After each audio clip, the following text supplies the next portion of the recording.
Hi, I'm Alan Wyatt, President of the Johns Creek Business Association, and I'm here today with Craig McCoy, the CEO of Emory Johns Creek Hospital.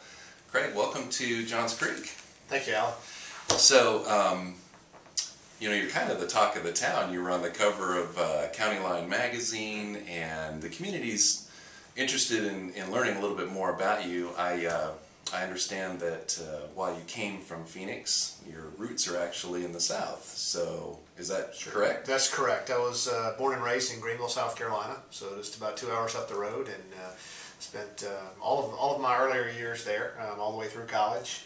Actually worked as a paramedic there for 7 years for the county before getting into the hospital side of things, and then have moved around a few times since then with a couple of different hospitals that I've been with. So you really actually have experienced all aspects of the medical field. I mean, it's amazing to me to think that you were once a paramedic. When you were doing that, did you have any idea you'd be running a major hospital in a major metropolitan area?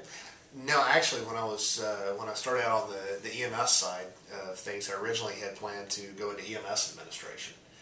But the more I got into it and the more I interacted with hospitals and having a father and one of my brothers be physicians and got to see more of the inner workings there with my background in business from my undergraduate degree, really had more of an affinity that took me the hospital route. Now, you and I were just talking about this hospital, and the fact still is, while everybody I know loves having this hospital here, a lot of people still have no idea what you're capable of. They don't know you can have a baby here and things like that. I mean, sure. Is there anything you can't do, or what would you like the community to know? Sure. I mean, we're 110 bed, all private room, general acute care hospital here. We have 24-hour emergency coverage 7 days a week.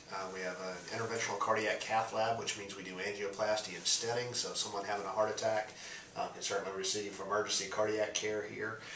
We do have a full labor and delivery suite, women's services, including a level 3 neonatal intensive care unit. So we can take care of babies down to that are born as early as 32 weeks. Full comprehensive medical surgical unit, all the surgical specialties here. Really, probably what I would say the couple of things that we don't do here: we don't do open heart surgery here, and we don't do transplant surgery here. But outside of that, we do neurosurgery, we do interventional cardiology, all the general surgery. We're a bariatric surgery center of excellence, accredited as such. We've been recognized by the Joint Commission and accredited as a primary stroke center. So our interventional care for strokes here, and continue to work to enhance our quality and our services, and constantly doing gap studies, if you will, to see what other needs does the community have to make sure that we're offering everything that could be needed here. That's fantastic. So I have to ask the most important question, which is, since you're from the South, what football team do you cheer for? I cheer for a good game. How about let's leave it at that? How political is that? As long as it's not. I actually my undergraduate degree is from Furman, so I've always pulled for Furman 1AA team. So I'm usually pretty safe with that, except for maybe with the Georgia Southern fans. So. Well, I really appreciate everything that this hospital has done for the community. I have a couple of close friends that are still here because of the efforts of the fine team that you have here in the hospital, and I just really look forward to getting to know you better as the years progress. So sure. Thank you very much. Well, thank you. And one other thing that I'd like to add with you as well is as we progress with the change of this hospital to being 100% Emory, one of the biggest things that we want to make sure we're doing here is that we are partnering effectively with the community. I know we always say we're in the healthcare business, but the reality at the end of the day is we're really in the sick care business.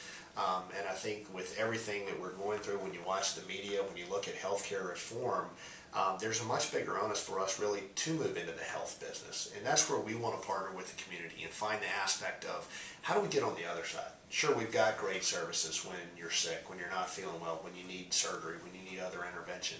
But how can we get ahead of that game? And that's where we look forward to partnering with the community. From a preventative standpoint?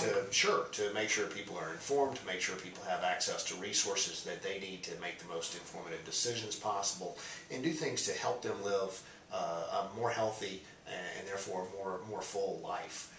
if you will. So there are always going to be events that are going to happen, whether it be anything from a car accident, other types of traumatic injuries, births, need for surgery, things of that nature. But I think it's very important for us to look at how can we partner with the community, with providers in the community, and do more on the truly benefiting the health side, as well as taking care of the sick. Clearly, we have the right man for the job, wouldn't you say? Great to have you here, and thank you for hosting our upcoming event on the 20th. Absolutely, looking forward to it. Looking forward to a great turnout and getting to know some more folks here. Good. Thanks for your time.